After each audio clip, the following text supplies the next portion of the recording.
مولاي صل وسلم دائما أبدا على حبيبك خير الخلق كلهم نبوي سيرت سيد الكونين والثقلين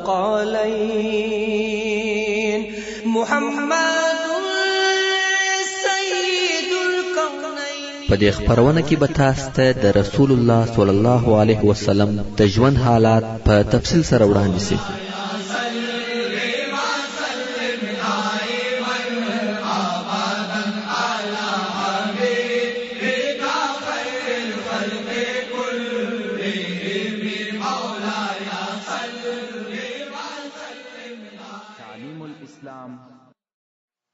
أعوذ بالله من الشيطان الرجيم. بسم الله الرحمن الرحيم. إن الحمد لله نحمده ونستعينه ونستغفره ونعوذ بالله من شرور أنفسنا وسيئات أعمالنا. من يهده الله فلا مضل له ومن يضلل فلا هادي له.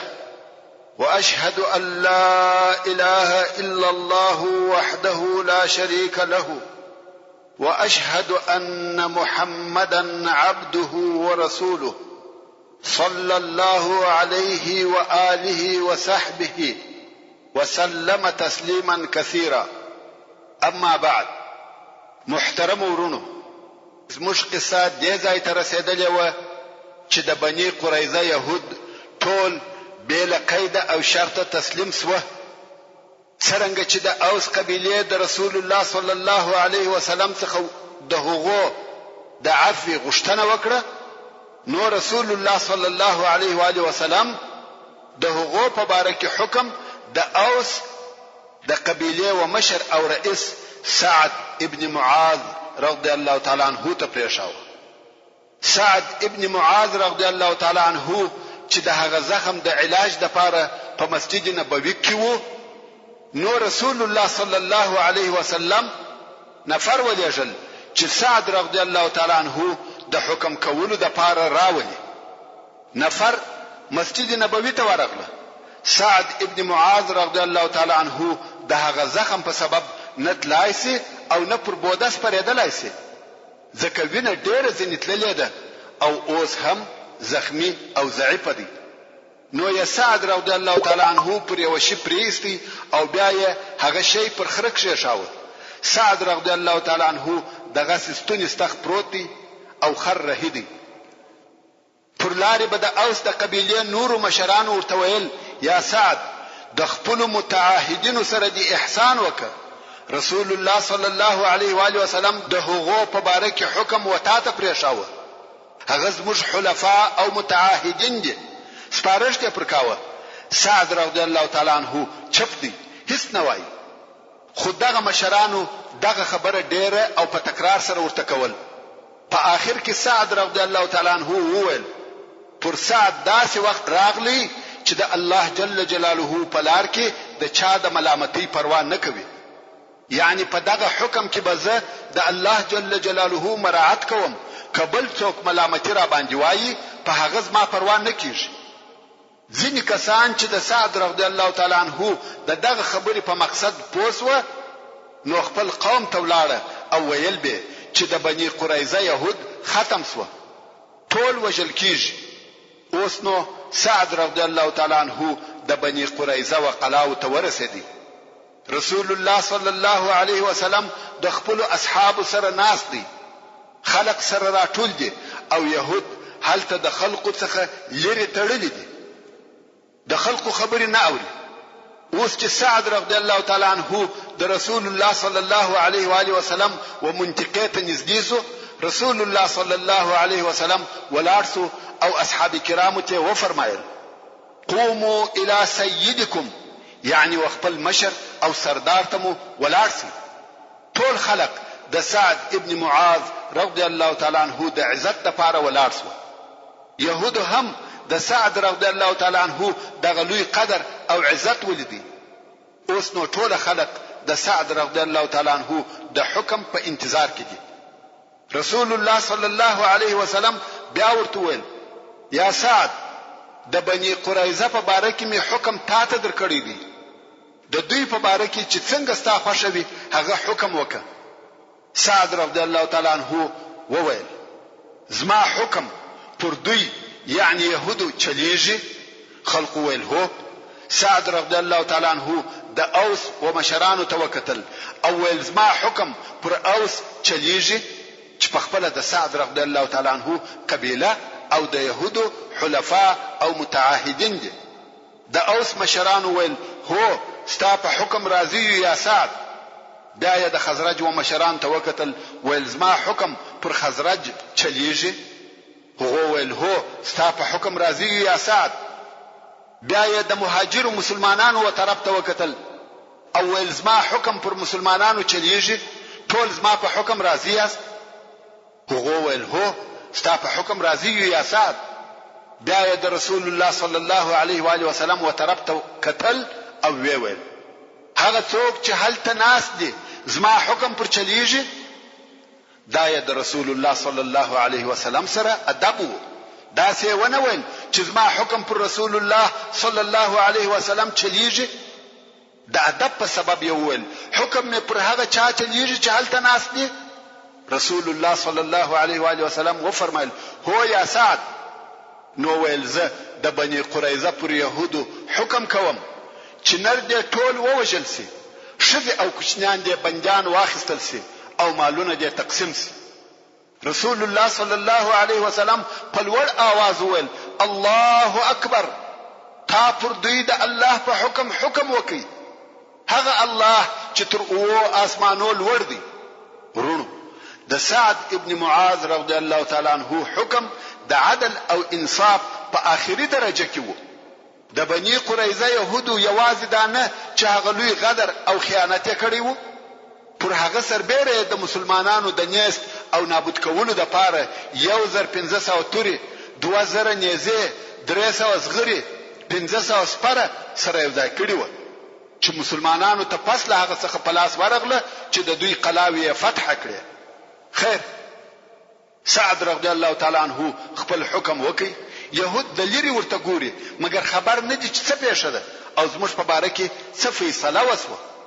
بیا نو رسول الله صلی الله علیه وسلم امر وکي چې يهود دي د بنت الحارث په کور کې چې د بنی نجار څخه یو شذوه بندیان سي او د دوی د پاره دي د مدینه منوره په بازار کې خندقونه وکیندل سي.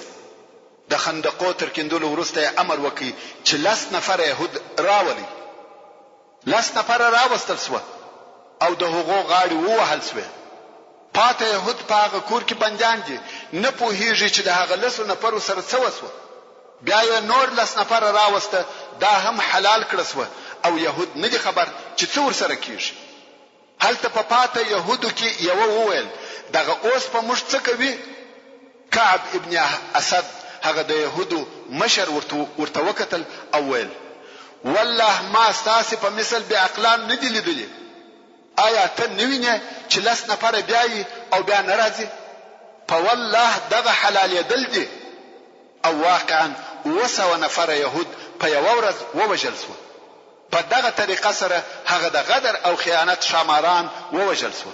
هغه کسان چې هغه خپل ټینګ عهدونه مات کړ او د احزاب کومک په هغه وخت کې د مسلمانانو پر ضد وکي چې مسلمانانو په خپل ژوند کې هغه ترخه ورځ تیرولې چې دوی په خپل دغه عمل سره د جنگ د لوی مجرمانو څخه وګرځیدل. هغه مجرمان چې د محاکمه او اعدام لائق او مستحق و او د دوی سره یو ځای هغه د بنی النضیر شیطان او د احزاب د جنگ لوی مجرم حیی ابن اخطب هم ووجل سو. ځکه هغه وخت چې قریش او غطفان لاړه د بنی قریظه د يهودو سره د دوی وقلات نه نوتی. دا هم په دې سبب چې د کعب ابن اسد سره یې پر خپل هغه وعده وفا کړی وي چې کعب یې وغدر او خیانت ته تشویقاوه چې د مسلمانانو پر ضد د احزاب ملګرتیا وکړه. اوس چې دغه حیی ابن اخطب د وجلو د پاره راوستل سو، د یو ښه قیمت بها یا ګران قیمت لباس اغوستی وو مګر هغه د هر طرفه ووهل سو.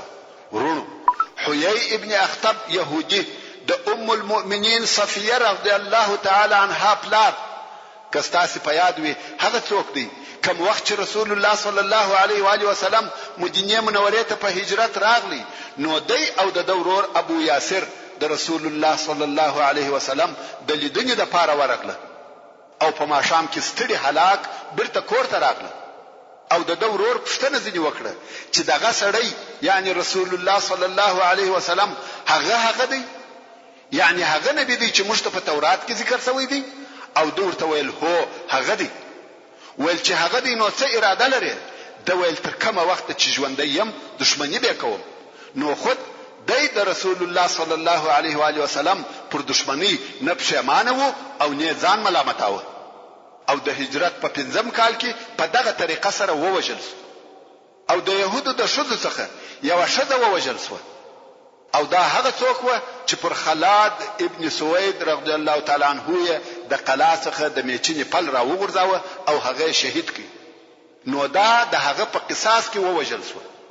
رسول الله صلی الله علیه وسلم امر وکړي ویل د يهودو په نرانو کې کله چا ورشتان راشنسوي و یعنی بلوغ ته رسیدلی وو هغه ووجني او کله چا ورشتان نه وراشنسوي یعنی کوشنی وو هغه موجني.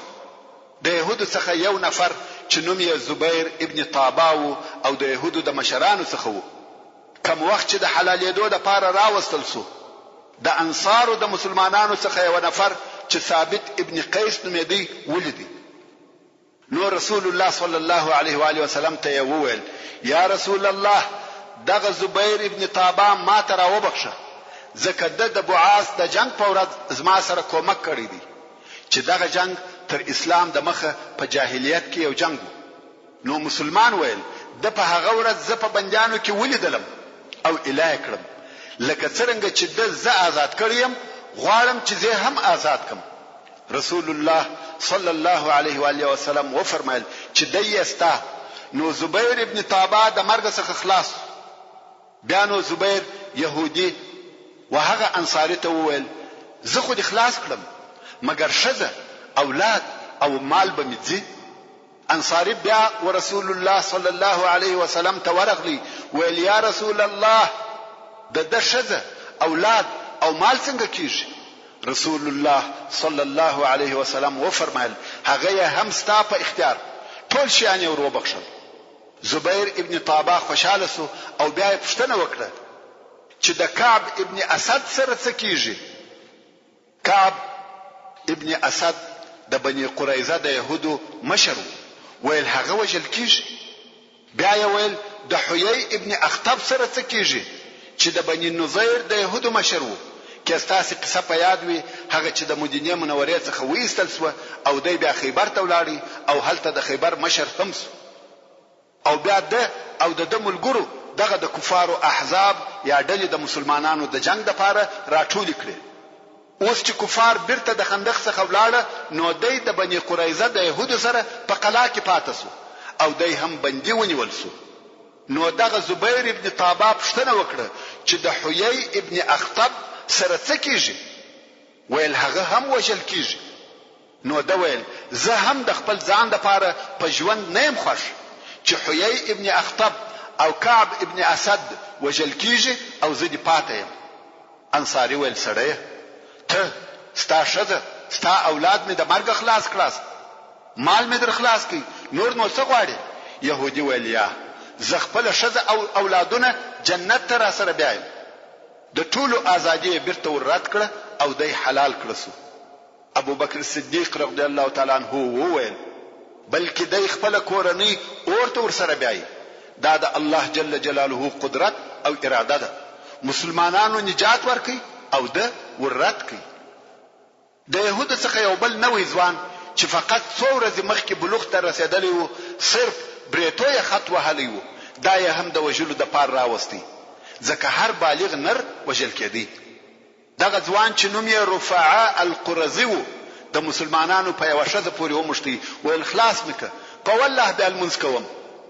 شذ چې سلمى بنت قیس النجاریه نومېده زړه پر وسوځي نو یې رسول الله صلی الله علیه و آله وسلم ته وروستي او ویل یا رسول الله دغه رفاعه را وبخښه د وعده را سره وکړه چې لمونځ به کوي یعنی مسلمانېږي او لمونځ کوي رسول الله صلی الله علیه وسلم و فرمایل دی پرېږدي دا ځوان هم د مرګ خلاص رفاعه ایمان راوړي ښه صادق او عابد مسلمان ځنې جوړ سو د قران مجید د حافظانو څخه سو او د هغو کسانو څخه سو چې خلق به د الله جل جلاله و دین او لارې ته دعوتول کوم وخت چې به په یو علمي مجلس کې ناست وو واعظ او نصيحت به کاوه او غوښته به چې قسم واخلي نو به ویل قسم په هغه ذات چې زید د بني قریظه په ورځ خلاص کړم حال دا چې زما او د مرګ په مابین کې څو ګامه پاتې و رفاعت الله جل جلاله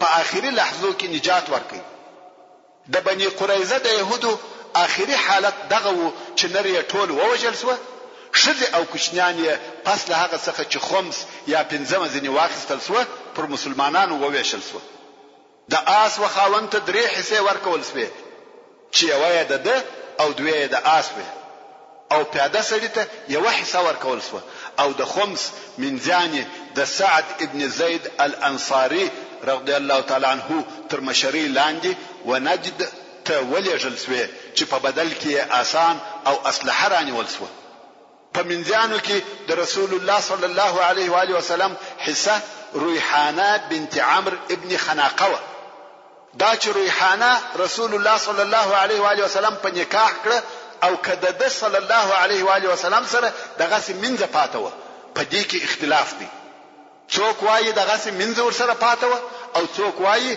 چې دا یې آزاد کړ او په نکاح یې کړ خو زه بدلته د ریحانه د اسلام قصه درته را نقل کوم ریحانه چې د بني قریظه په منځانو کې د رسول الله صلی الله علیه و آله وسلم حصہ رسول الله صلی الله علیه وسلم